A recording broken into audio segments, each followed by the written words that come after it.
Happy Tuesday, everybody, and welcome to the NonnaBoss Continuum. And I am so glad that everybody is here tonight, especially because I have an amazing lineup for you guys tonight.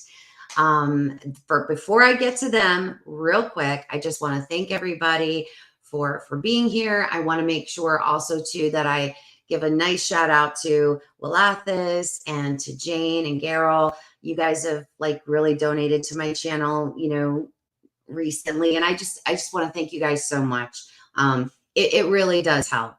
And it's actually helped with my travel expenses heading to Gatlinburg this week. And I just want to say a special thank you to you guys so much. And to Mr. Gary Spikes, who is my die-hard fan. And I love him so much. And I hope he's feeling better. And we're praying for you, Gary. So let's get on with the show. So tonight I have one of my favorite research teams. They are not only my friends, but they are, in my opinion, the top research team in the South. So let's welcome Mid-Florida Bigfoot research team. Hi, guys. Hello. Hello. How are you? Hello. Good. I'm so glad you guys are here. Thank you for having us, Marty. It's good to see you. Do you know how many? You have no idea how many times I wanted to ask you guys to come on the show, and then I would be like, no, I don't want them to think it's because we're friends. You know what I mean? I was always like, oh, I don't want. But then I was just like, forget it. I'm asking. I'm just asking. I don't care. Shameless. I'm asking. So thank you guys. We're glad you did, because you have a great podcast as well. Thank you. Thank you. Yeah, I told you guys this backstage. I've said it to you guys to your face. Y'all know how I am all about the research. I love the research that you guys do and the body of work that you guys have compiled. So I really want to get into some of that tonight. So if you guys could, one of you, Marie, Chris, Ruby, whoever wants to start first, just give us a little background though on how you guys actually got started. Sure, me. Yeah. Yeah, me. Your group. Well, you mean us, how we got together as a group? Or yeah. Okay.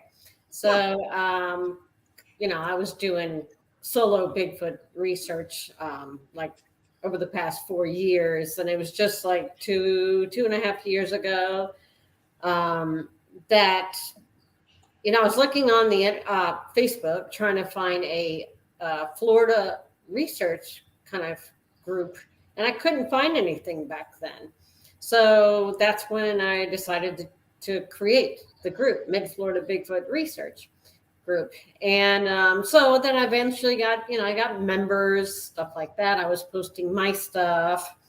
And probably 2 years ago, Mike Aguilar, he reached out to me and said, hey, if you ever want to go on the woods, let me know. Because he sees my posts where I was going on solo stuff. Mm-hmm. So I'm like, okay, sure, I'll go out. So we went out together, and ever since then we've been, research buddies. We used to go out, just the two of us, all the time. And then Chris used to be Mike's neighbor. So Chris, you want to talk about that? Yeah, I ended up being Mike's neighbor for a little while, and thought the guy was kind of crazy. He's talking about Bigfoot, and you can't go about 5 minutes without meeting the guy without Bigfoot coming up. So he was showing me the cast, and I was like, wow, that's pretty crazy. And I thought he was kind of insane going out there because it sounded rather scary. And I remember meeting Marie, matter of fact, at his house one time. But I don't know, eventually I got him a job where I was working, and we became more friends, and he kept showing me pictures and stuff, and I just got more and more intrigued by it. So I fell into the rabbit hole. So they hooked you. Yeah, he started going out, and it's been what? Probably 8 months? It's been a year now? It's been about a year now. Actually, it's been well over a year, I believe. Mm-hmm. Yeah. And he was very skeptical in the beginning. He's like, yeah, Mike's a whack job or whatever, But But now Chris has been out. He's been around for a year or so, and I think he's pretty much a believer now. What do you Oh think? yeah. Oh yeah. Yeah, There's you can't definitely go. some. You cannot go out with this group of people and come back and be like, "Yeah, no, they don't exist." Okay, this just is impossible because I've been out with these ladies, so I know. Exactly. And then I know Ruby for a long time, right? Yeah. And, yeah. Well, I had been going out by myself also. And I had joined her Facebook group when they posted pictures that was like a mile from my house, a place where Oh they were wow! investigating and had pictures. I'm like, are you kidding me? I walk there, I go in there. I just hadn't gone down in. So now I go in, and I think it was at the Heritage Festival at Yeah. Crowley that Mhm. I actually met you in person. Right. And I got to start Yeah, going out with them, and Yeah. boom, bada We boom. became fast friends, and yep. Ruby started coming out with us, and now it's just the four of us, and we're good friends. We love each other, and we thoroughly enjoy each other's company. I mean, we have fun yeah, out there. We're serious researchers, but we also have some yeah. fun. We make fun of each other, and laugh when each other falls or somebody Of gets stuck in course. the mud Me. or something. Stuck We in the just like, mud. dang Mhm. it, I should have gotten that on video. Right. Yeah, you two. Well, you two ladies actually were on the same expedition that Matt and I went on. It was our very first time out, and Hmm. you ladies were there, and it's like I feel like you guys were a part of my journey, from day one. So I appreciate that so much that I had that like amazing opportunity to like hang out with you ladies, and it's always special to me when I get an opportunity to hang with you guys. So No, absolutely. It's yeah, always, like I said, it was good to see you in Ocala. I haven't yeah, seen you in ages. So it was like, I oh know my it's God, been a there's while. Marty. We gave each other a group hug. I And, know. it was so good to see you. Yeah. So, mhm. So let's Yes. get into some of this research. So we all know, like there's tracks and there's all these, but people a lot of times don't. And I know Marie, you and I kind of talked before about the evidence in Florida is a little bit different. It's Oh, a yeah. um, little different than some of the other tree structures that other people see in other parts of the country and things like Yeah. that. So It's I like harder. to, It's much harder. yeah, yeah. Let's talk a little bit about Okay. that. Because one of the things I always say is, what you find in the Pacific Northwest with the big, lush, gigantic trees and stuff, Mm. they find big structures, big things, whereas here we have palm fronds, Right. we have scrub oaks that are really brittle. Mhm. Some pine trees, cypress trees, but we don't have the big building materials that they have in the Pacific Northwest. So what happens is the things you find here are smaller, much smaller in size, and they may be made out of palm fronds instead of, tree branches. Um, so you just have to take into account where you're at and what's around you that could possibly be used to build something. Like, Mhm. perfect example is Mayaca State Park. I was there going to the Crowley event, Ruby. That was what, 3 years ago or so. I was in Mayaca State Park. I'm walking down this trail and I stopped. I saw something out of the corner of my eye and I turned around and looked, and it was a teepee structure that was 2 feet tall. Wow. And it was made out of little sticks. Because guess what? There's only sticks out there. This was in an Mhm. area where it's nothing but those palmetto fronds that are, palmetto palms, Yep. saw palmettos that are like 3 feet tall. Supplements. Yeah. And, you may have a hammock of oak trees, a few 100 feet away or something like that. Mhm. But so here I find a teepee structure that's 2 feet tall, made out of sticks. Now I walked right past it. I didn't even notice it, but it caught my eye and I was like, whoa, what is that? And I backed up and that's Yeah. what I found. So it's extremely difficult. I think as far as like lean-to structures, I have one that's substantial in size. I've only ever found one of those. And that was in an area in Hillsborough County that I found it. So that's very rare, extremely rare to find something like that. And like I said, it's the only time I've ever found that.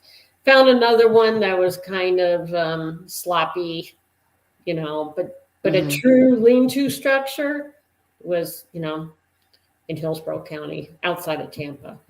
And so it's just hard. I mean, like palm fronds, you've got palms, when they're on the tree. I can't do it right now, but when they fall, they're going to fall like this. Yeah. Right. They're going to fall down because the weight of the palm frond, the leaves, they go straight down. Right.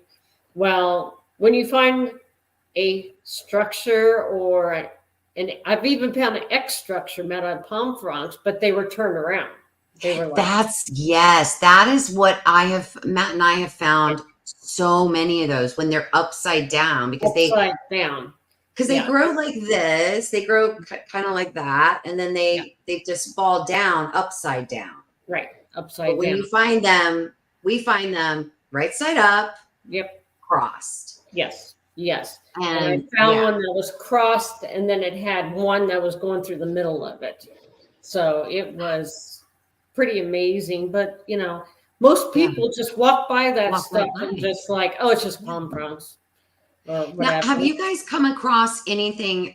I've heard people say that they have found. Matt and I have never come across anything like this, but and some people have said or I don't want to say claimed, but some people have said that they have found like structures in the tops of trees around swampy areas. Have you guys ran into anything like that? I have found one. You did? Yes. Okay. It was in the Everglades. And I was walking down a trail with some of my old team members. And I'm walking, everything in the Everglades is out to kill you, right? So, you got this dirt, like elevated dirt trail. And on either side of you is a swamp. It's water. Yep. It's like 2 feet of water. There's little baby gators and all that stuff. Yep. So that's the only dry point is this trail. So we're walking down the trail and I look up and I'm like, wow, that's really odd. It looked like a hammock made out of vines. Wow. Thousands of vines. It looked like a freaking hammock. Now, if you've ever been out doing field research, one of those vines will trip you and take you down. They're strong. Oh. Yes. This was made with thousands of vines and it stretched out. It was at least 10 feet long and maybe about 7 feet, 8 feet wide. So it would be the perfect place for something to climb up there to get away from the water and sleep and be safe. Now, it could be a panther. It could be a skunk ape. We don't know what it is, but the darn thing looked exactly like a hammock. I don't think panthers do too much weaving. I was just going to say something with hands. Yeah, it was just this giant, like woven cluster. And I was like, oh my God, that looks like a hammock. And it's perfect. It's the perfect place to get high and dry. Wow. Stay safe. Wow. Yeah. Mm-hmm. I would love to, man. That must have been so wild because you're right. Those vines, I know which ones you're talking about. It's those, they're like thorny vines. Yes, they're literally like rope. Yes, they're like literally as thick as a piece of rope and just as strong. Yeah, and extremely strong. Extremely strong. Like I said, you can get it caught in your boot and it'll take you down, and it won't break the vine. Little. That's what took me down on a hike.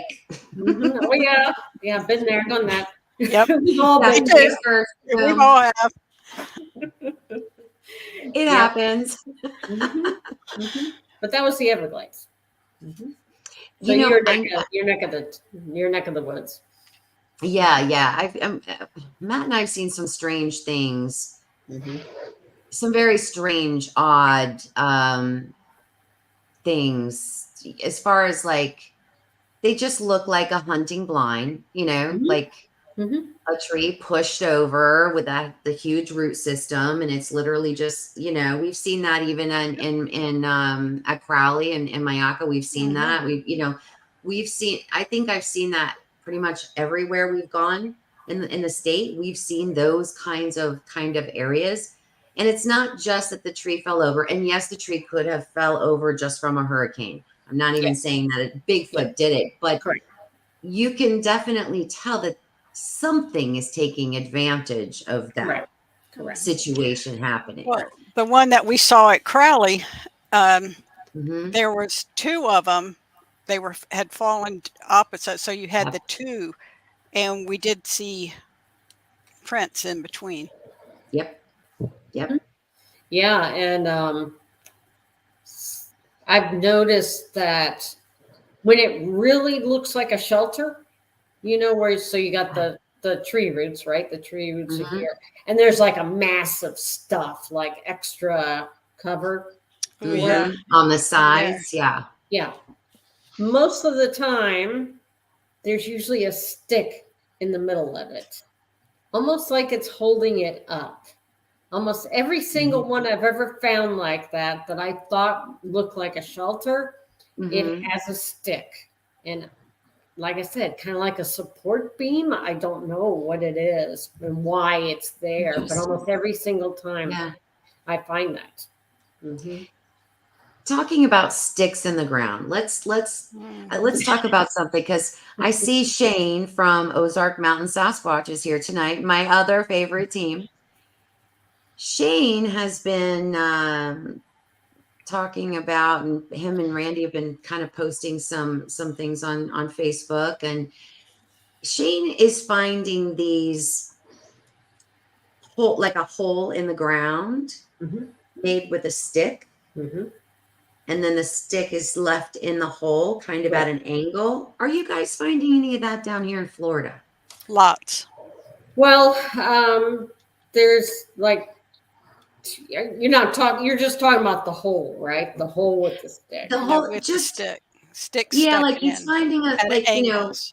yeah, like maybe a juvenile sitting there playing. Yeah, there's two And different things going on here. So okay. one is, and I didn't find it, but a friend of mine in Mayaka State Park, same place, she sent me a picture where she found exactly that. It was a hole with a stick, and it looked like it's been pounding in the dirt with the stick.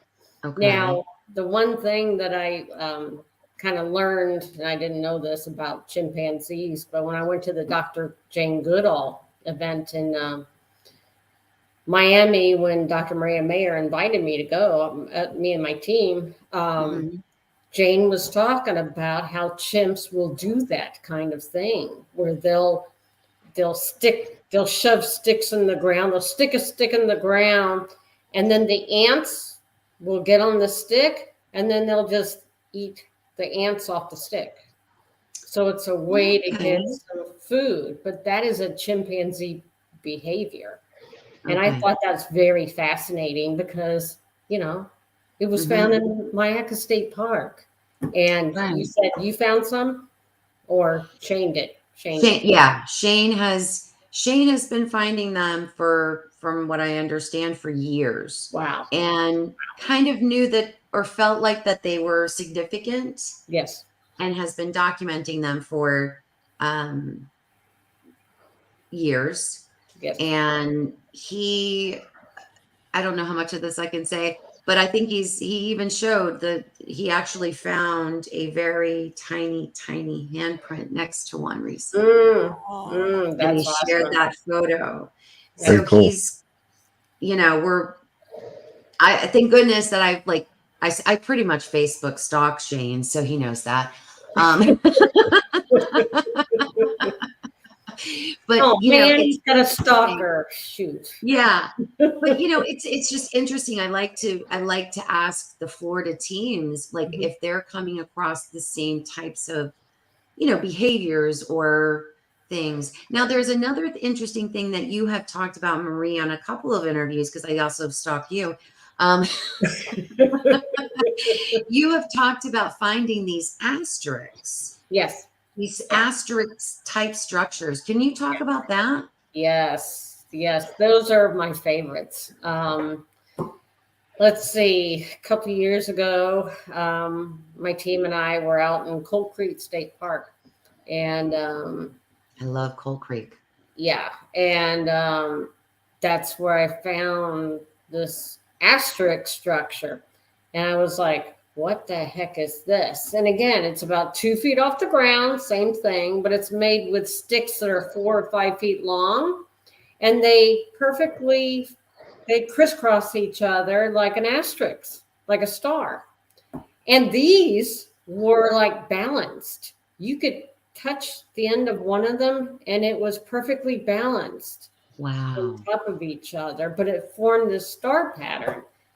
And I was like, oh my God, this is the first time I've ever seen this or noticed it. And because it was such a spectacular little structure. Mhm. And but I've probably found, I think Ruby and I have probably found about 10 of them.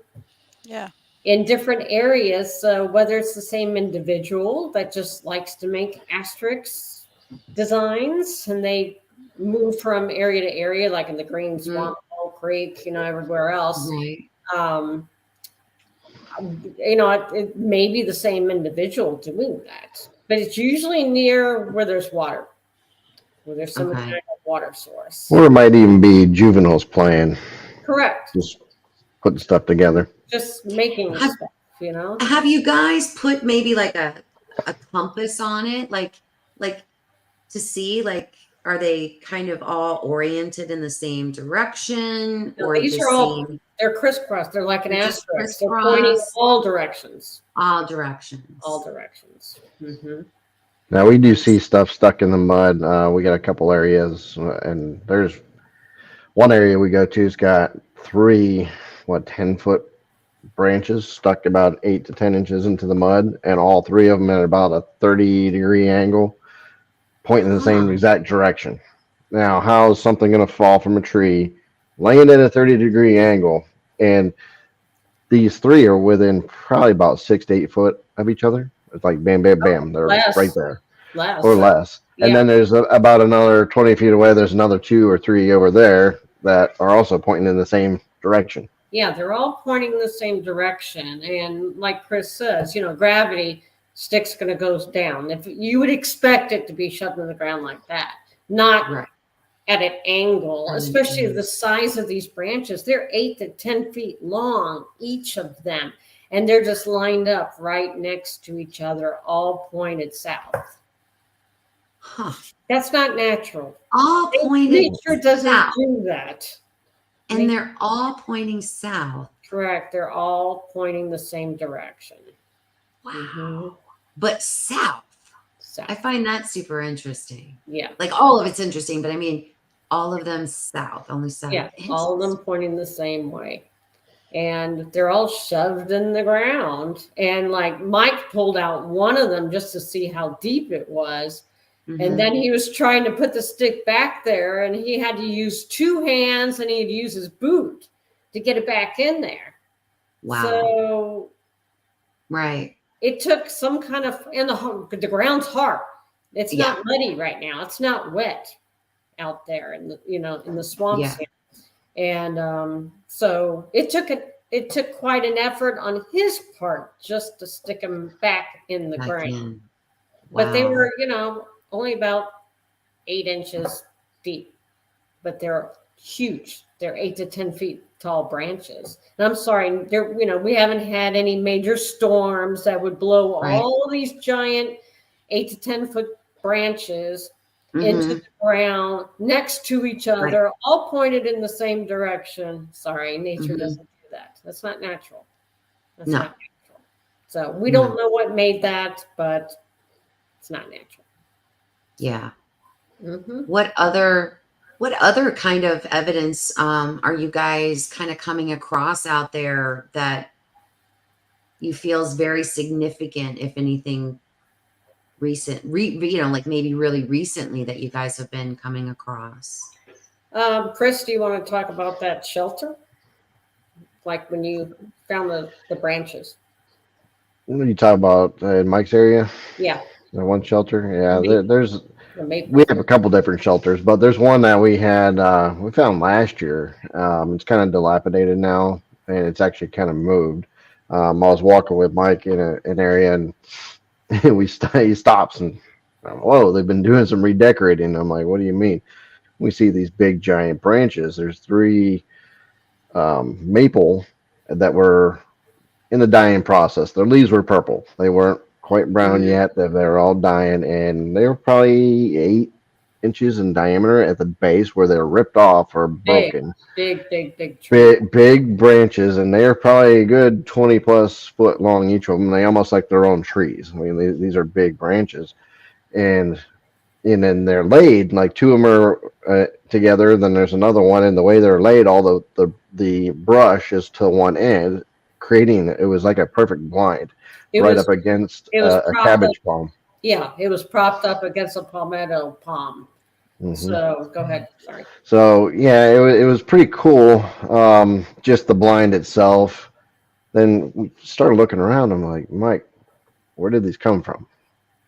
Because there's no down tree, there's no broken, there's no stumps Nine here. maple trees, right? There's no maple Yeah, trees. and there's other maple trees, but nothing like immediate around there that matched to anything that was going on with Yeah. us.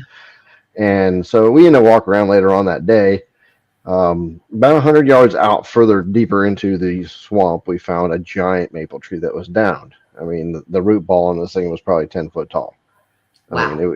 it was up That's a there. big. So it was a big tree, but it had the exact same stage dying leaves, the purple leaves that were, and we found the Mhm. branches that were missing from the tree that probably broke as they went down, but they were pulled off. And so we ended up going back there before we left, and him and I picked up one of them and just acted like we're going to carry it. And we wouldn't have gotten very far because it's very thick out there with the brush, all the trees and Mhm. you name it. Hmm. Nobody in their right mind would have carried three of these big giant branches 100 yards through the swamp. Right. I mean, the first thing I would have been is like, hey, let me go get my chainsaw. Because we're cutting this thing off. Exactly. I Hold mean, that thought. they had a drag. I mean, it's just crazy. That was one of the first things that really made me say, "Wow, what in the hell?" I mean, really, it made no sense to me. There's only one thing I could point to that would have done that. Yeah, yeah. So at the time, the leaves are still on it, like Chris said. They were purpley, so they were all propped up against this palm tree, so it made this shelter perfect blind place. And I think I even got behind it. You could barely see me in there. So, and this is Yeah. near where our gifting area is, not too far Interesting. away. So, it's pretty interesting, and I think it's pretty significant. Now, there's another one out there that is made with God. How many vines?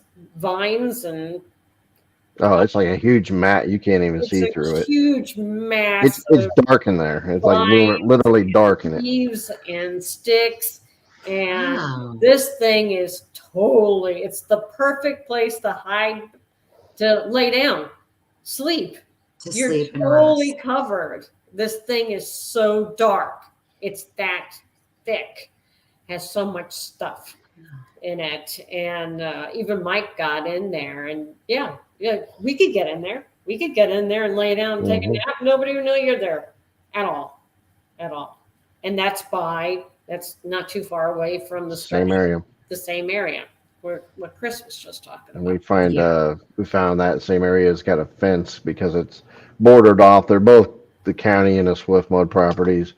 But one's bordered off, and there's fence damage that makes no sense as well that we find. One of the areas got the bottom of chain link fences. If anybody's worked with it, go pull on some chain link fence and see if you can bend a section of that. You have to have it come along. You have to have ratchets and all kinds of stuff just to get that to work with it.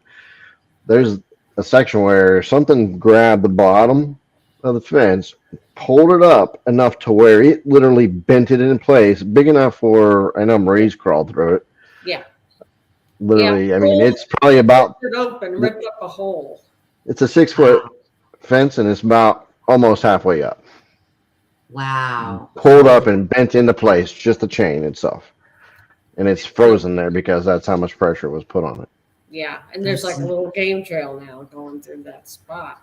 But there's also another section of that fence, not too far from our gifting area. So you got the fence, and then you have barbed wire. And something, and this happened like about 3 months ago.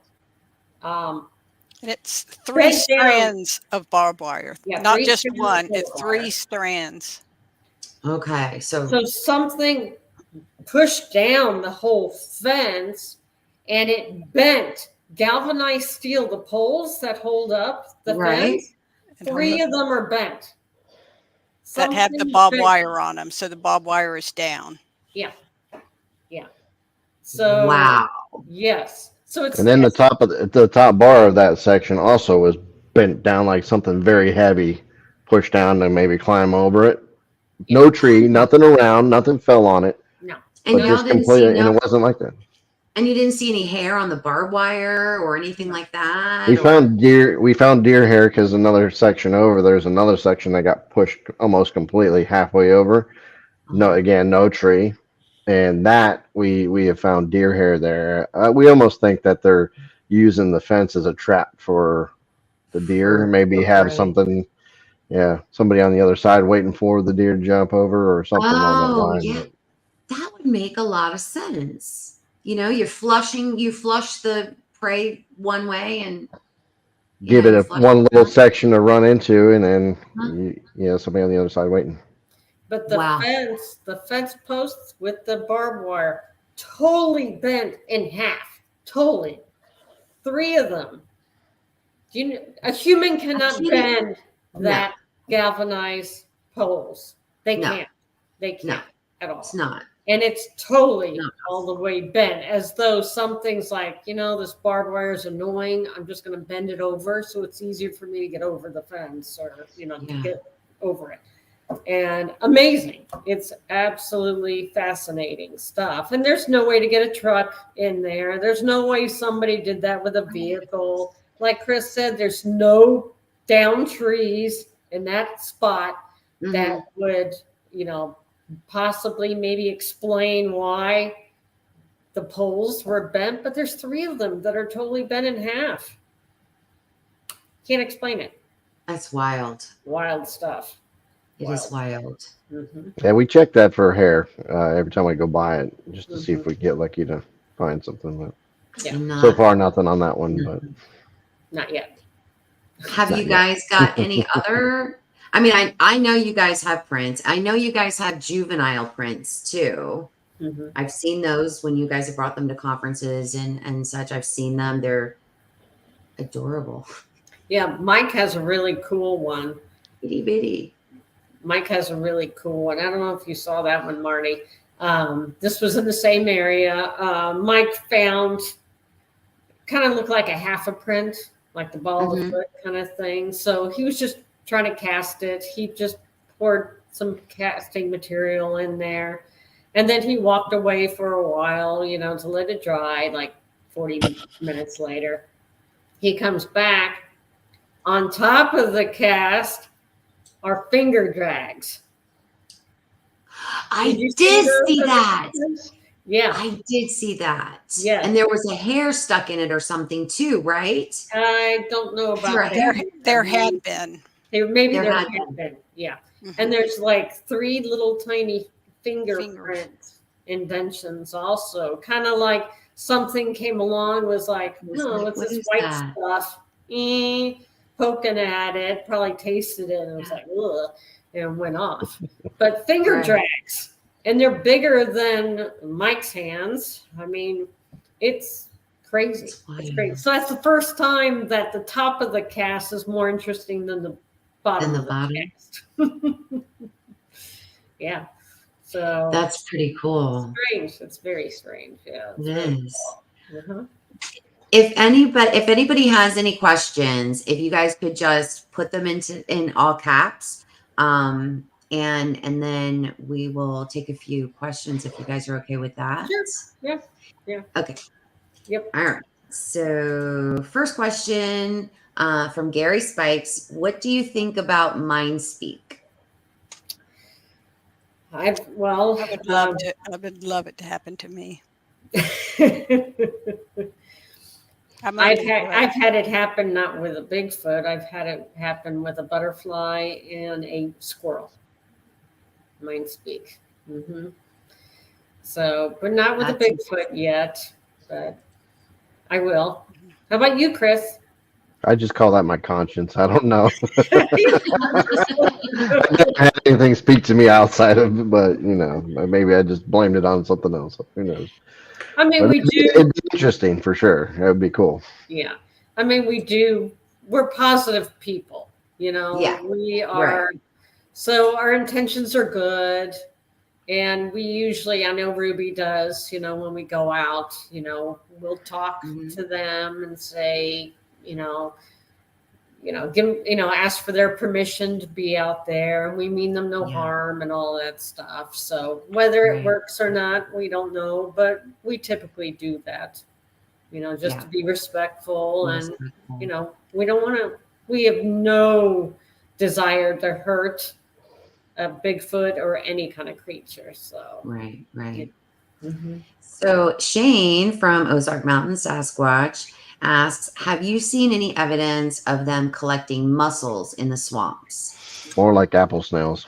Yeah, here we have some mussels, but a lot of the time in the swamps we have what's called the apple snails. Snails, right? They're big. They look like about, they look like an apple. And like Ruby and I were just out 3 weeks ago, and we were walking along the river, and we found about 20 apple snails. Yes, it was just till I'm like, I'm not even counting anymore. Yeah, my grandkids love them, so I take a baggie, and I've been taking them because they're small, so they put them to their ears. You know how you do shells and hear the ocean, and they'll do that with those snails shells. But they were probably 30 or more, and there were some mussels because I cut my finger on it, but because it was still whole. But we also have the raccoons and the birds and stuff, they all eat those too, so we can't necessarily say who's eating it, but correct, there's a lot of snails, lots of them. Yes. Are there any other things that you guys have noticed that they could be using as a food source other than deer or hogs or something? Have you guys noticed any maybe some plants, maybe for medicinal purposes or anything like that we have locally here in Florida? I know that years ago I was in the Green Swamp, and I was in this one area, and there was this real fluffy, frilly, curly looking thing growing on the tree or whatever, and it was white. And I was like, wow, this is really pretty. What is this? And it ended up being some kind of like fungi. But when I looked it up, it does have medicinal purposes. Okay. And it was in an area where we suspected that there's been a Bigfoot around. Just because it's kind of like a kill zone. There's been a bunch of animals that have been, killed. Blood bones kind of thing. Yeah. Which, of course, could be panthers. We don't know what it is. But I just found it interesting that in this area with the kill zone are these medicinal fungi. Right. Well, I think we've seen like the palms, you know, how they were all pulled out and shredded and, you know, the cores pulled out and the hearts and stuff. But yeah. Like cabbage we're palm. not, yeah, Palm Yeah, we hearts. the don't. cabbage palms for sure. Those Yeah. are, I mean, if you don't have water, if you can't find a clean water source, cabbage palm is your best friend. Like you gotta know that there's so much moisture in the heart of a cabbage palm. It's not that Right. hard to get to either. It's not that hard. It's not that difficult.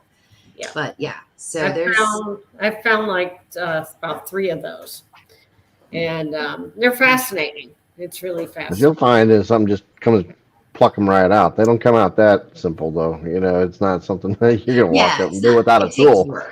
And Yeah. I mean, there's ones we find plucked out, no tools or anything. It's just like, okay, They've been like twisted. They're like twisted and ripped out. Yep. Mhm. We've seen tree And bark stretched across, laying out. I don't know if it's to dry or what. I've seen tree bark. Mhm. I haven't seen balls of it or that I've noticed.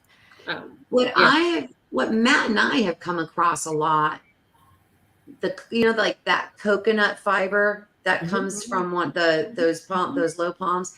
We like in areas where we saw like those blinds we talked about, almost as if it was busy work for them, like sitting there shredding it and then like kind of rolling them in balls. Like we would find like Okay. little piles of that, like little Balls. coconut fiber, kind of like put into a little Just ball. rolling it together. Well, that's cool. Yeah. That's cool. So yeah, I know the found that. squirrels will pluck that stuff out and they'll use it for their nests. And I know that because I have some, squirrels that I take She care loved of. her I've seen them. squirrels. Yeah, I And love my sometimes squirrels. they talk about watchers. They get placed, to kind of keep an eye on the clans and stuff. And Right. there's been times where people talk with, they'll sit there and peel bark or something. They're just gonna do something to keep themselves busy while they're Right. hanging out. So that might be one of those situations. Yeah, so maybe they're fiddling. I haven't found like balls like that what you're talking about. Mhm. But I know another food source is the palmetto berries. The Yes. orange things that you'll find out there. That's a food source. And David Shealy talks about that for skunk apes. And is that with it? Are those also maybe medicinal? Could be. I've heard be. there's some sort of a date palm or some sort of I'm gonna have to look into it because I can't remember the name of it. It's a specific palm that has these like little dates that can give you the effect of slightly being high a little bit. Oh, really? Kind of, yeah. Huh. I will find out. I'll message you what it is. Okay. It's escaping me, but there is. But I was wondering if maybe you guys found anything like that. Like No. interesting. No. Gary Spike wants to know: have you guys researched anywhere other than Florida? Oh, Not as a group that we've all gone together, but my right. daughter has a place in South Carolina, hunting, and where they have hunting leases and stuff, and have a little house out there. And I go up there and just go out on my own. But Yeah, I've been to she's been to Gatlinburg. North Carolina. Yeah. Gatlinburg. Have you been to Tennessee. Gatlinburg, Marty, before? I haven't. This is my first time going, so it's gorgeous because you got the little busy touristy town, and then you're going to drive 2 blocks. You're in the Smokies. Yeah, And it's gorgeous. And I've gone out there by myself. I've just like drive around and it's like, oh, there's a trail. I could park here and then I'll just go take a walk and, stuff like that. And now, I know you guys go, you ladies go by yourselves. You guys do solo hikes all the time down here in Florida. I've done a few myself. Yeah. How do you guys feel about doing that? Do you feel like a lot of people are like, oh my gosh, you shouldn't do that. It's so unsafe there. Everything wants to kill you in Florida. But it's like, I don't know. I don't get too nervous about it. What do you ladies? How do you feel? The scariest thing to me is running into people. Absolutely. Absolutely. 100%. That's scarier than anything else out there.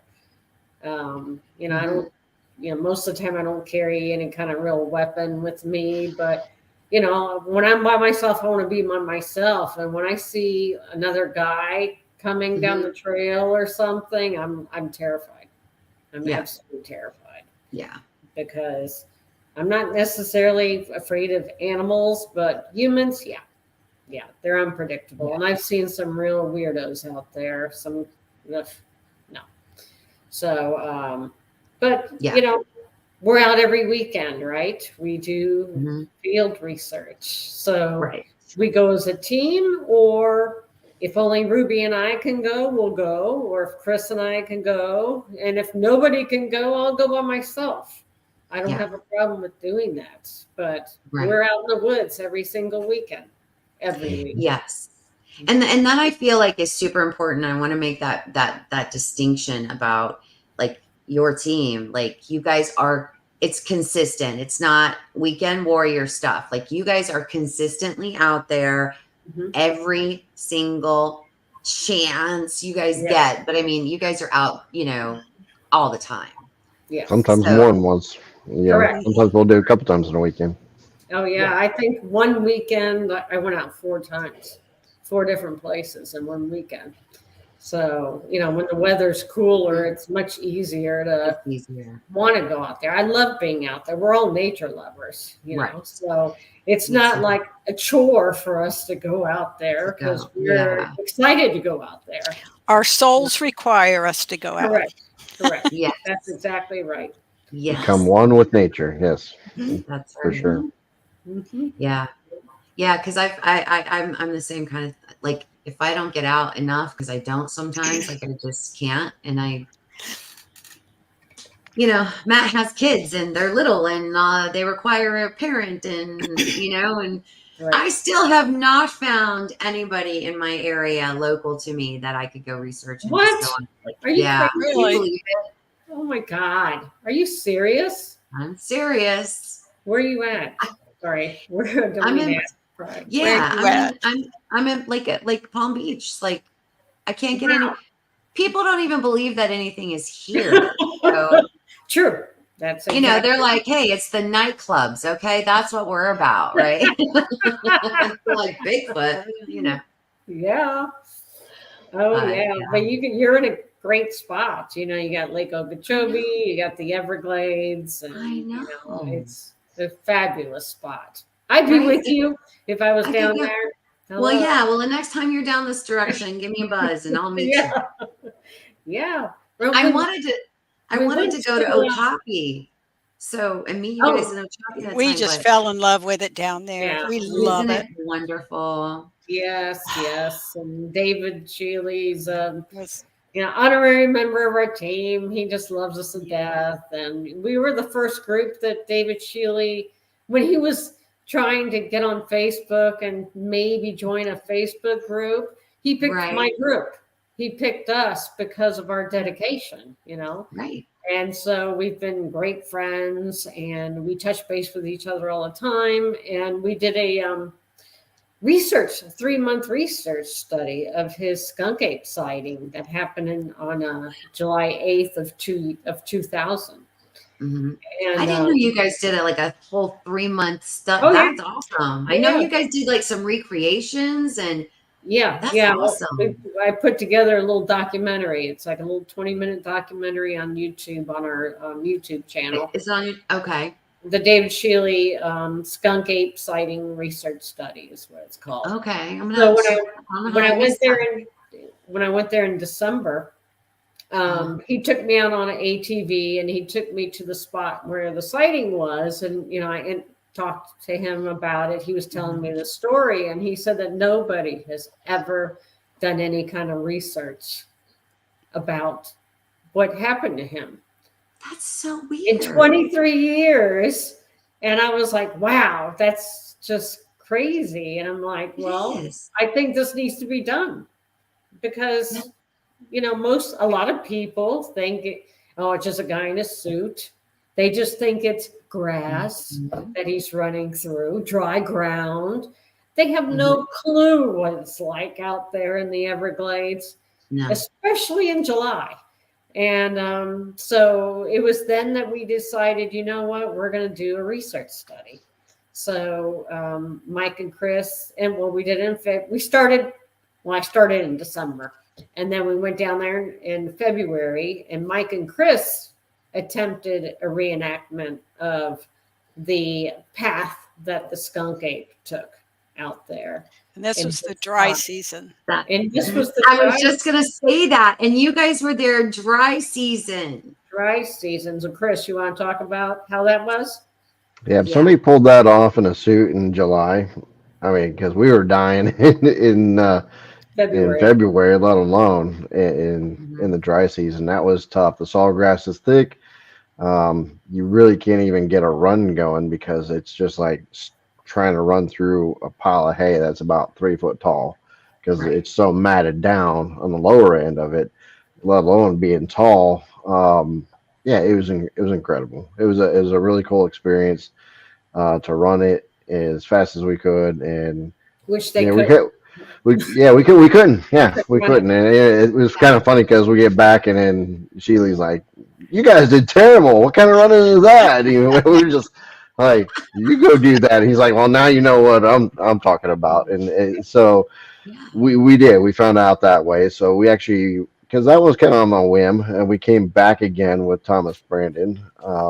In March. And I'll let Marie talk about that. Yeah. So I'm going to finish telling about Chris and Mike. At the time out there, it was muddy because it was now the dry season. So the water had started drying up. So it was muddy. Mm-hmm. There were holes out there. Like Chris said, the dead sawgrass, piles up on the ground and it's really thick. So your feet get caught in the sawgrass. So you're going to trip and fall. Mm-hmm. Most of the time. Plus, now you're looking for gators, you're looking for snakes. You can't see what's in the sawgrass because at times it's up to their shoulders. Yeah. Or at times you couldn't even see their heads. Yeah. But the skunk ape is just motoring through this area, and it starts out walking, and then it takes off like a bat out of hell. It is running faster, as fast as a deer. It's just, you could just look at the speed this thing is running and you're like, oh my God, this is not normal. A human cannot be doing this in a costume. Right. In July, Yeah. And there's no way. Not Like physically. There's just no way. They could not run it. They could not in dry season. In dry season. Yeah, if you would have added 16 to 24 inches of water, which is average out there, there's just no way. So we couldn't even beat the time because I went back with video and we got the exact mark where it started, where it stopped, and time frame wise, even in the dry season, we couldn't beat the time that it ran in the wet season. Yes.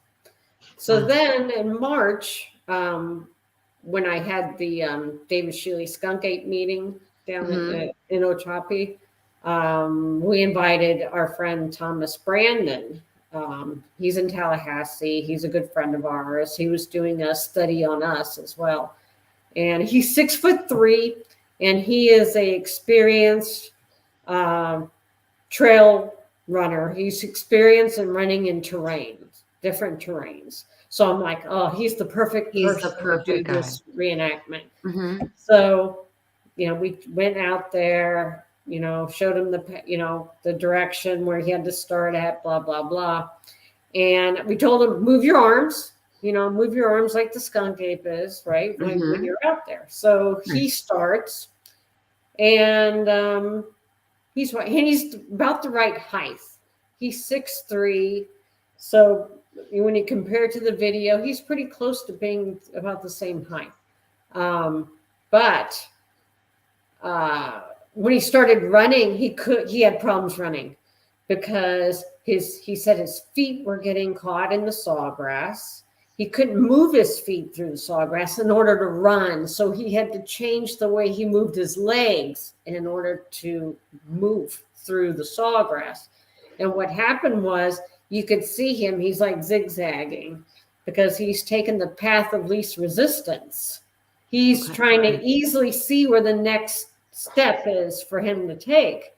Whereas the skunk ape Skunk Ape's not even looking down. Not He's even just looking going straight. down in this footage, right? Not looking down at all. He's just blasting through the sawgrass. He doesn't care if there's a Mhm. gator there, a hole in the ground, a log. He's not even looking. He's just going straight.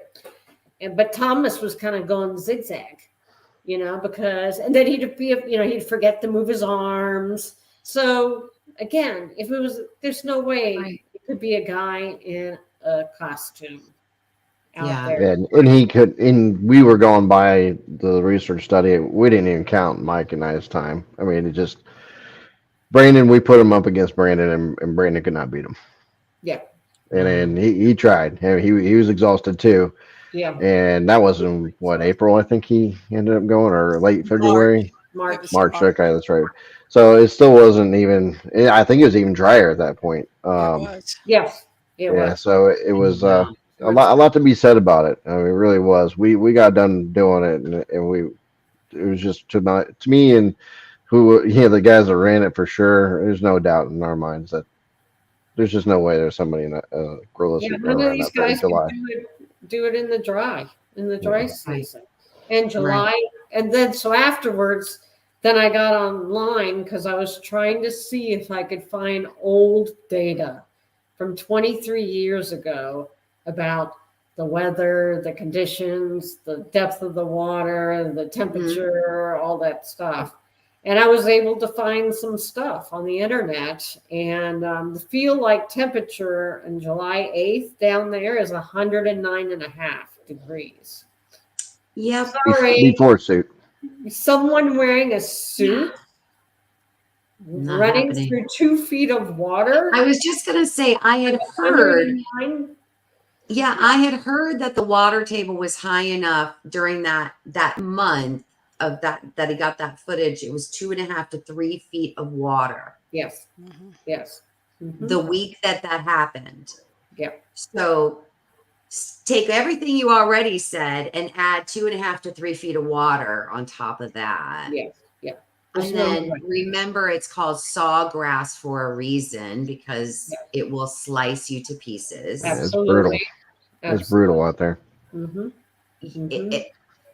To me, it's just an impossibility for it to be anything other than A human. There's no way.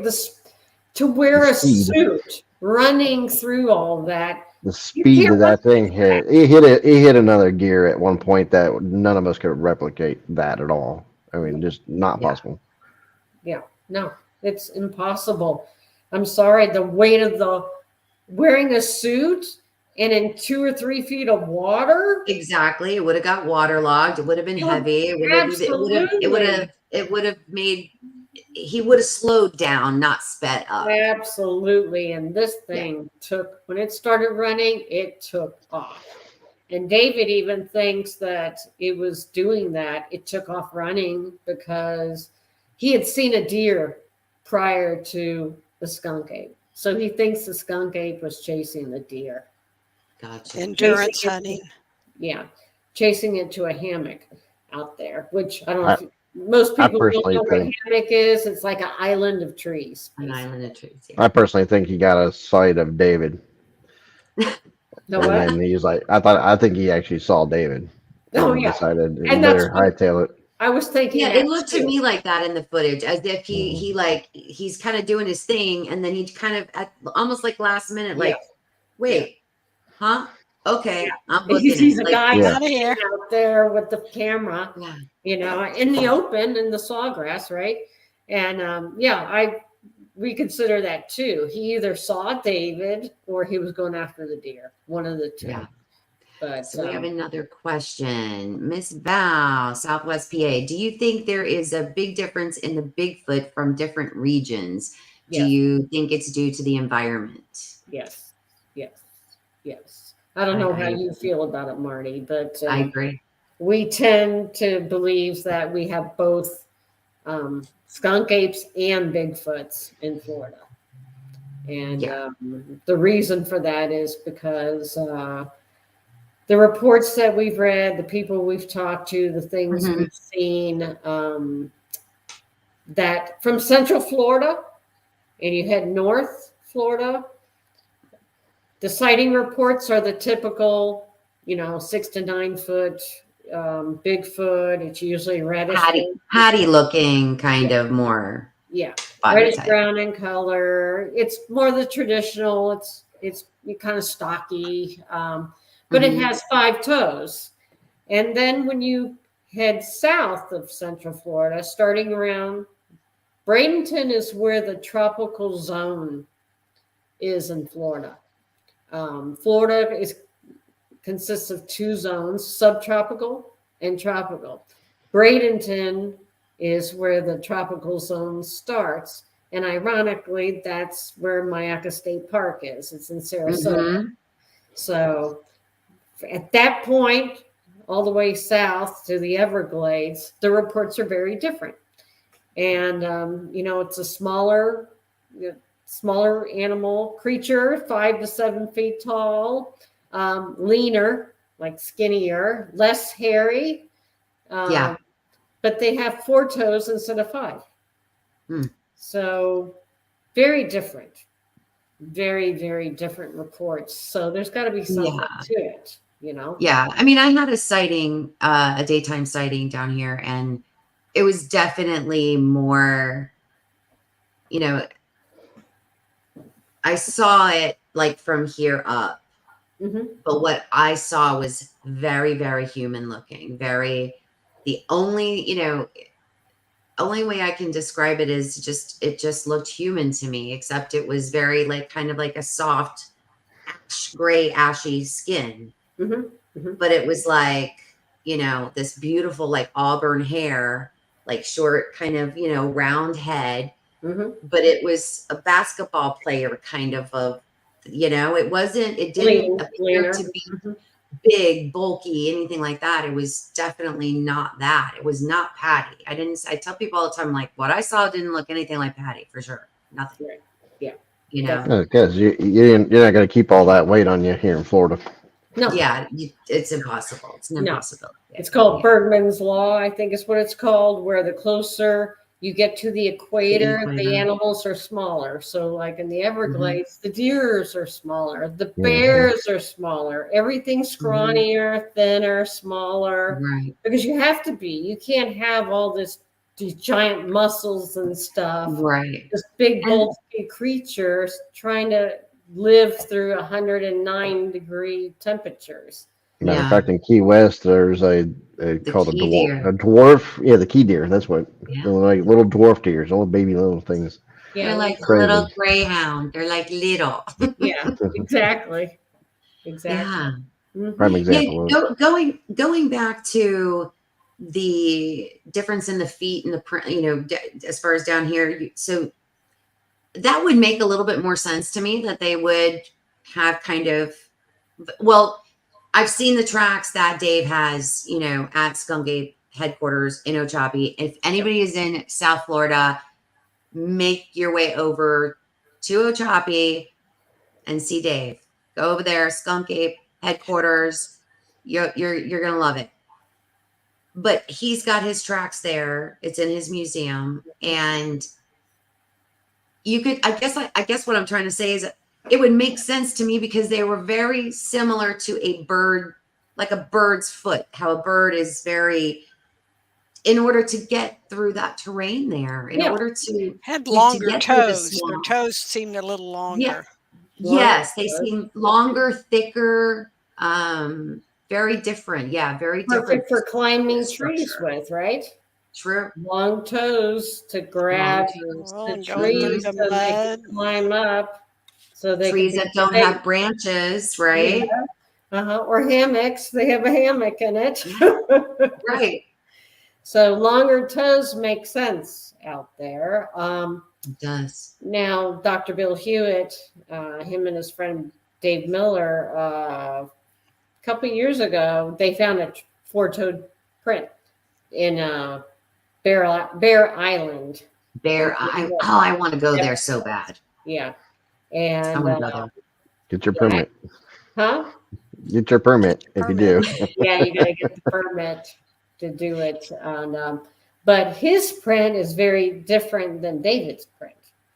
Yeah, Yeah, it may be more of a female. I can go get it if you want. You want me to go get I'd it? love to see All right. it. Yeah, I would love to. All right, hold on. Okay. Go ahead, Clark. Yeah, Tap Bear dance. Island. I definitely want. I want to check that area out so bad this fall. I do So, too. I haven't been there yet myself, so I'd love to go down there. all Been right. wanting to Well, do maybe that. we can. Maybe y'all could go down and I can meet you over there. That would be fun. We'll have to do that. When we were down there, we found several places that we want to explore more, Hmm. because we're a Yeah, limited time. I there's just want so to steal one many. of those mud buggies and just go as far as you can. Oh, that was so fun. Yeah, Oh, We yeah. got to go on one of those. All Sheila right. took us out on a mud buggy and that was fun. Yeah, I've We had a always good wanted to go on a time. swamp buggy. I kept telling Oh, Dave, I want to go on a those are the swamp buggy fun. ride. That was a blast at That was Those nighttime. are so much fun. Yeah. Pitch All right. black out there. It's cool. So this is the print.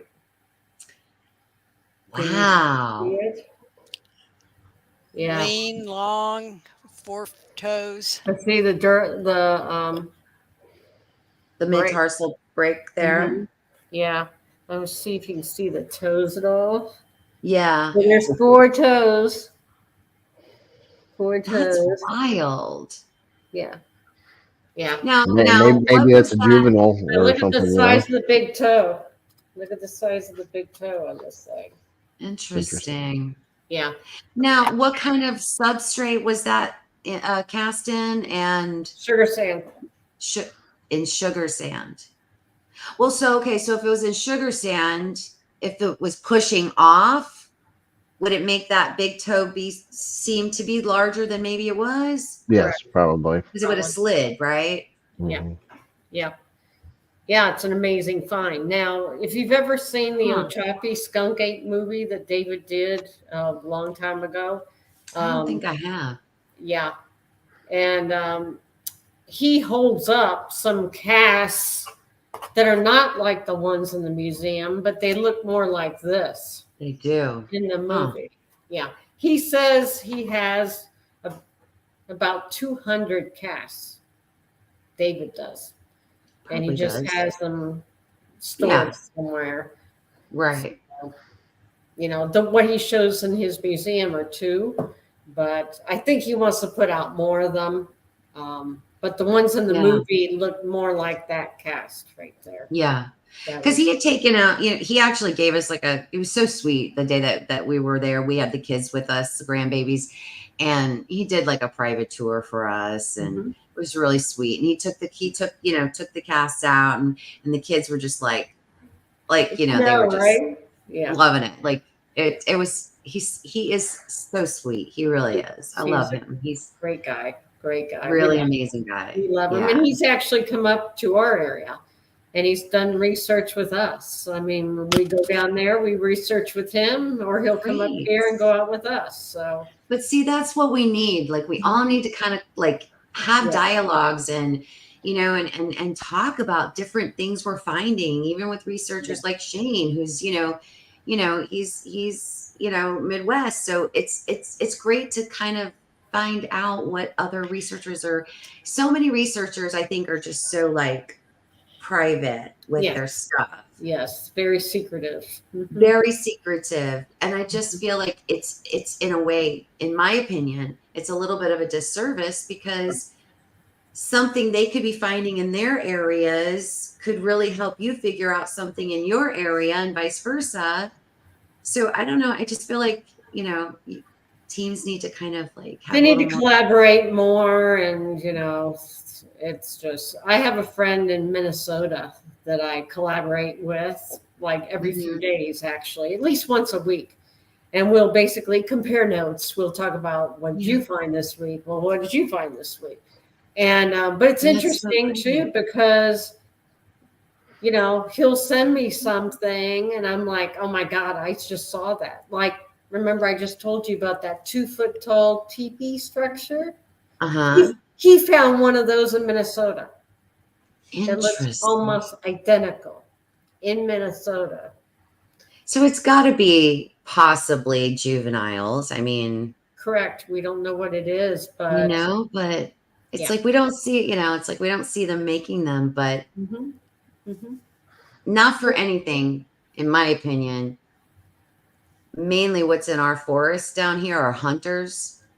And I don't know any hunters who are out making tiny little teeny No, weeny little 2-foot no, no, teepees. They no, no. ain't got time for that. You know what I mean? Like, Well, first of all, they'd have to go find the sticks in the palmetto right. bushes, and that's the They're like, last I'm place you hunting. want to be, as you know. It's snake central in those Yeah. palmetto bushes. I can't stand to go Mhm. through them, but at times you can't avoid it, and you have You to. can't. Yeah. And you're just Which is hoping, why, praying to God, that you're not going to step on a snake or We get send bit. Mike first. He steps on the snakes for us. Yeah, oh, yeah. exactly. Except, yeah. This If past you're year has gonna, been really rough with snakes because Yeah, it's we've been so seen dry. more.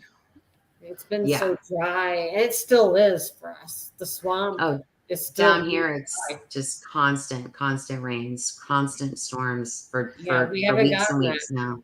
which is really odd. We haven't gotten it like we normally do. But Yeah.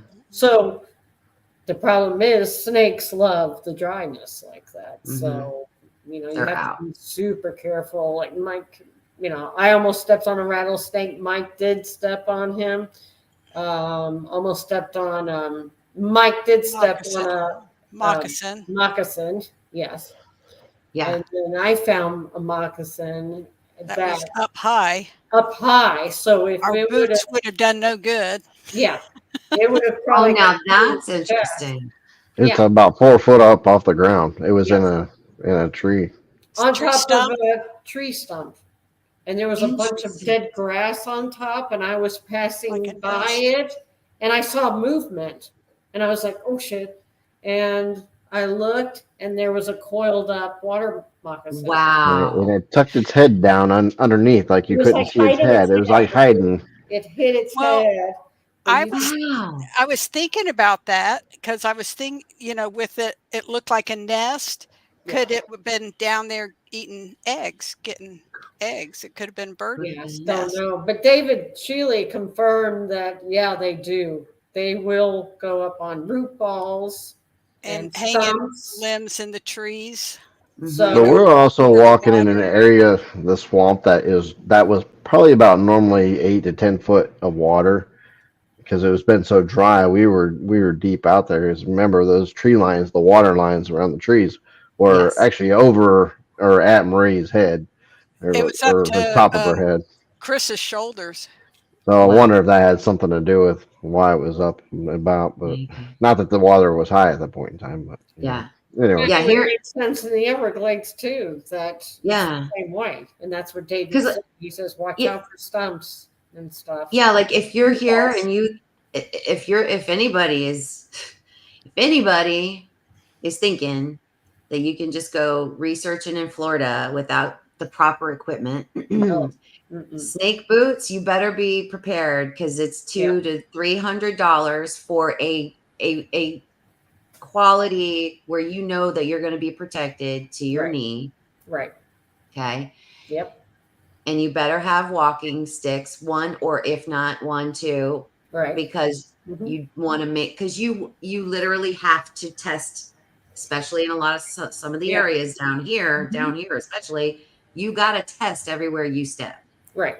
Right. before you step there. Yeah, I'll do it like a warning thing, kind of like Yeah. tapped in front of Yeah. me. That Especially if I'm too. in Yep. palmettos or whatever, I'll make noise just Yep. because I don't want, try to scare away a snake before it scares me. Exactly. And, Exactly. not to mention the spider webs. and Oh, spider webs. The big banana spiders that are like as big as your hands. and the little Oh, yeah. crab spiders and Oh, yes, yes. but And I what use is- it to test the depth of the water. When you yeah, come that's across what I was that just going to area. say. Yeah. Some of the both Mike and Chris have gotten bogged down in mud that it like sucked their shoes off, or they had No, to I've take done their that. boots off to get out. Wow. Mhm. But we'll notice in some of those that there's little skinny sticks again that's not going to fall. Couldn't go that deep, but they're stuck way down Mhm. in there, and we had wondered, are they testing the depth of the mud or something, of how I believe boggy or that's a good. whatever, because it's There's little sticks sticking in them. Yeah, we find that a lot. We find sticks all the time. I found an area that had 2 sets of them. They were probably about 20 feet apart, and they were maybe 12, 16 inches tall. There's 3 of these sticks shoved into the ground, about 8 inches into the ground. They're so small that if they were to drop out of a tree, if it impaled, it would maybe go an inch. I mean, 2 would be unlikely. But 3 of these sticks pushed into the ground 8 inches all happen to be touching each other at the same time.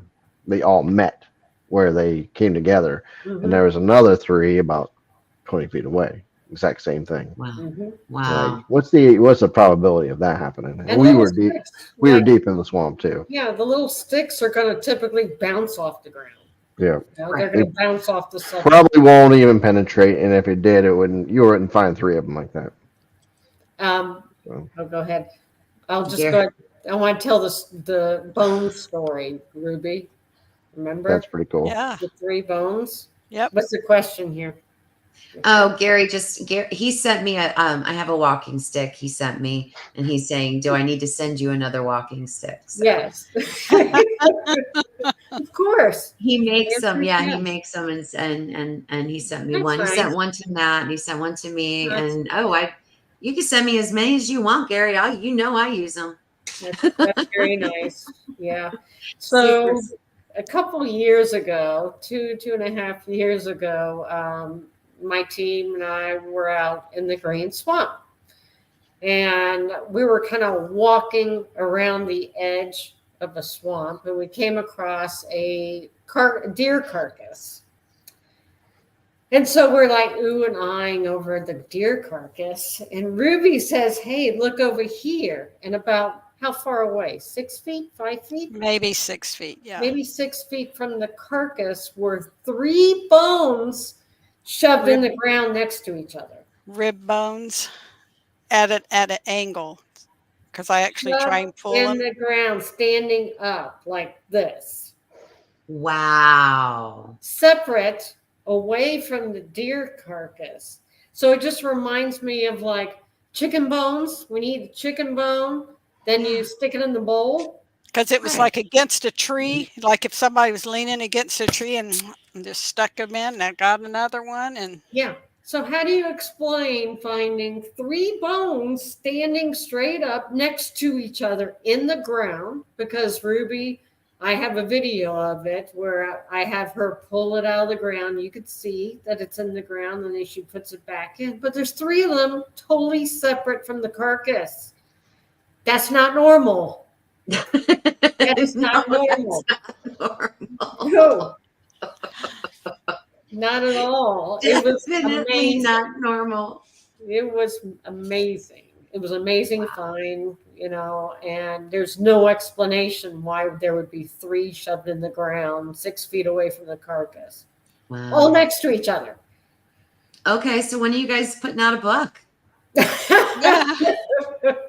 Right? We got and the reason I say that is because you guys have like I said, it's about that consistency, and you're out there, and when you're that consistent with your research, and you're consistently out there, you're seeing what isn't there and what isn't there.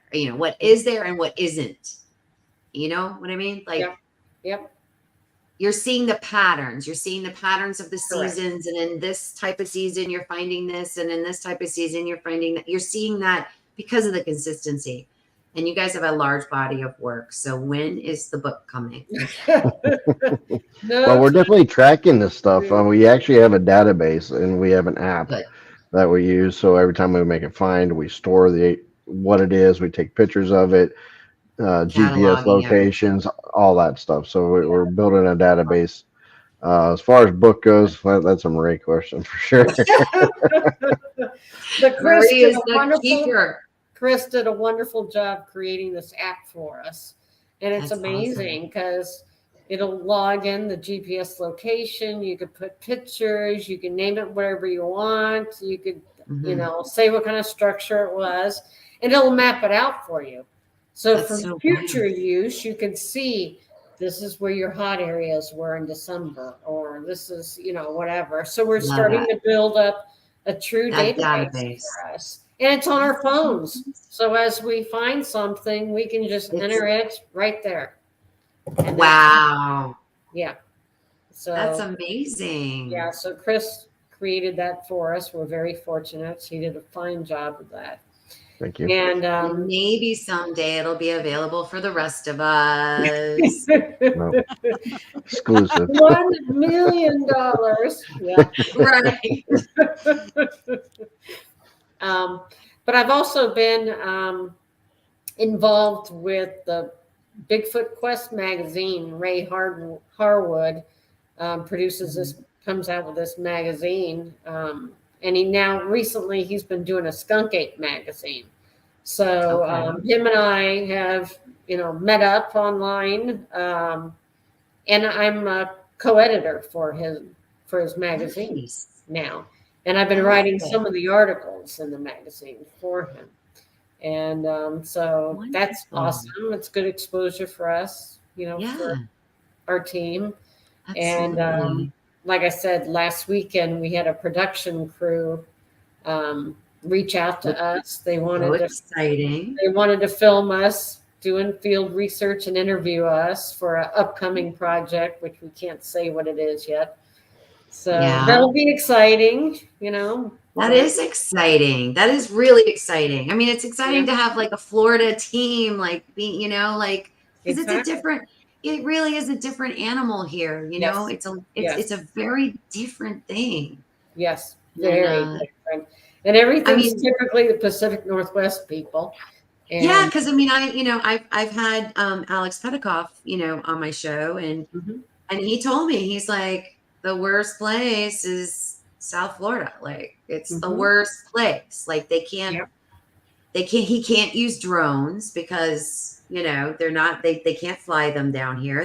They're just those areas, they're not allowed. So they can't use drones. It's like the hardest place for them to research and get any content, any real content. Absolutely. Absolutely. Yeah.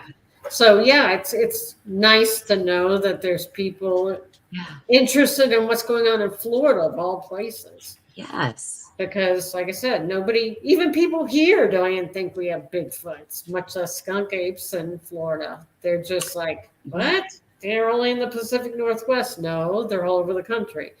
So I can guarantee you, Marie, if the millionaires in Palm Beach County knew how close Bigfoots were to them,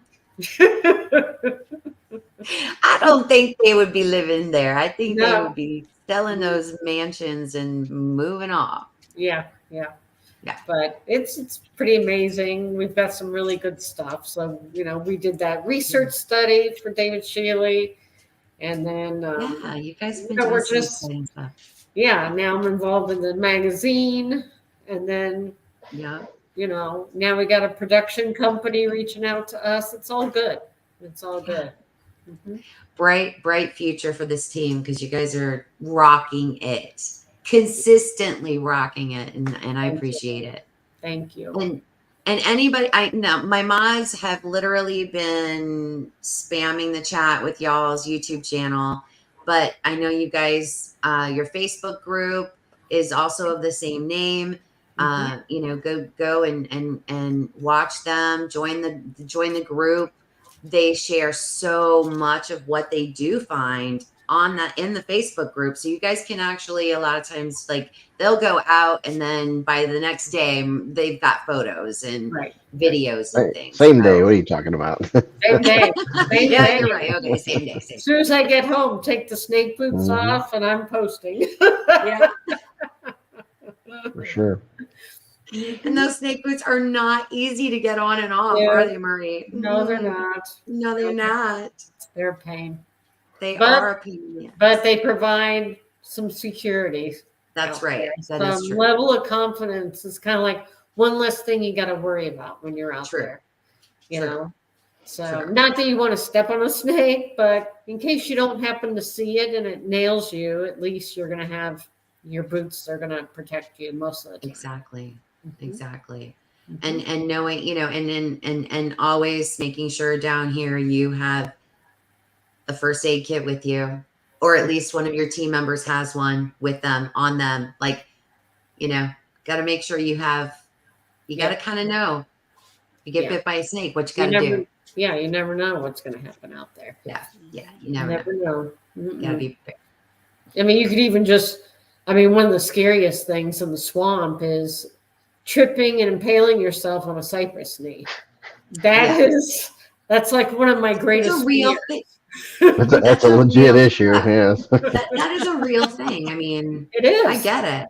It is. It really is. Yeah, because I tripped once and I was like right here. There was a cypress knee right here, and I was right in your. I caught myself. I put my hands down.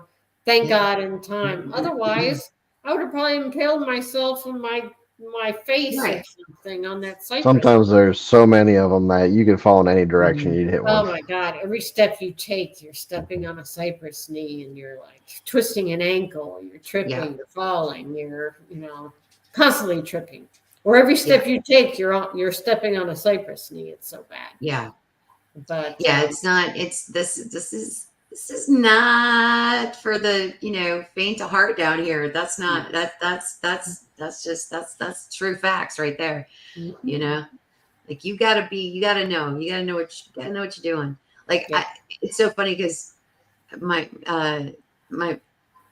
first husband was just Crocodile Dundee kind of guy. You know what I mean? So like, I can't even tell you the stuff that I've learned, like just years and years and years of just being out hunting, fishing, the whole thing, so here in Florida, it's a different thing. Mm-hmm. Different thing. It's not fly fishing in the river and, wherever up there. Exactly. It's not that. Yeah. No fly fishing here. No, unless you want to get eaten by a gator. Yeah. Exactly. Yeah, not happening. Well, the production team found the hard way. They're out there in the sweat, the rain, the mosquitoes. They got a real taste of it from us. So that's for sure. They were wearing shorts and tennis shoes. Oh boy! And I was like, oh no. Yeah. No. So luckily they were safe, but I was like, oh man, I hope to God we don't come across a rattlesnake or a cottonmouth. Right. And luckily we didn't. So they survived. That was good. Thank goodness, or they wouldn't be back. Yeah, exactly. We want them back. We want them back. Yes. That's right. That's right.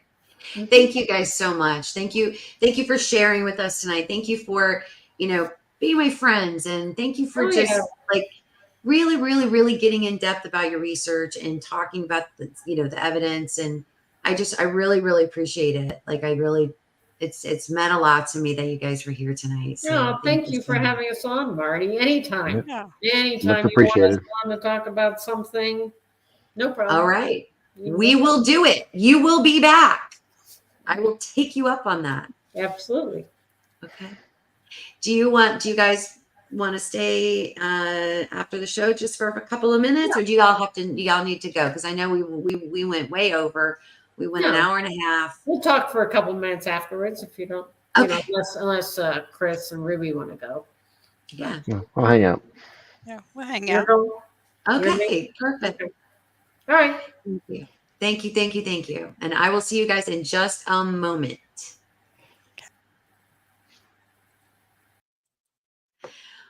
Wow, what an amazing show. What an amazing team. They talked about a lot of really important things, not just to Bigfoot research, but to Florida, to the researching in Florida. And I hope that the takeaway from this show tonight is that this is a very serious team. They're doing very serious work. They're boots on the ground. They know their stuff. They know what they're doing. They are researching, serious researchers. They're gonna make a difference. I'm telling you guys, they're gonna make a huge difference. You'll see, watch and see. They're gonna make a difference. And it's all gonna happen in my home state with my friends that are gonna be part of it. I am excited. I just wanted to give everybody a big shout out for being here tonight. And Thank you to all of my mods tonight for putting the links and everything for the team's YouTube channel. Go over, subscribe to them. They have great content over there, so definitely go do that. Subscribe to them. Go to their Facebook page, Mid-Florida Bigfoot Research Group. Become a member of their page, and you'll be able to see the amazing things that they find out there. I do want to remind everybody, I am going on vacation, and I'm leaving tomorrow, and I'm so excited. But I still, on Thursday, I am going to be on brunch with Bigfoot Michigan Rob on Thursday the 20th. I don't know the exact time, guys. So make sure you go over there and hit that notification bell so you don't miss that. Friday, July 20th, I did a pre-record with Blondes and Booze with Krista and Brandy. That is going to be an interesting one. Don't miss that. And then when I come back, my first show back will be on Tuesday, August 1st. I'll have Brown Dwarf. We're going to be talking about some more UFO stuff. Sunday, August 6th at 1 p.m., I have Mark Fiorentino, and he and I are going to be talking about Einstein's unified field theory. You believe that?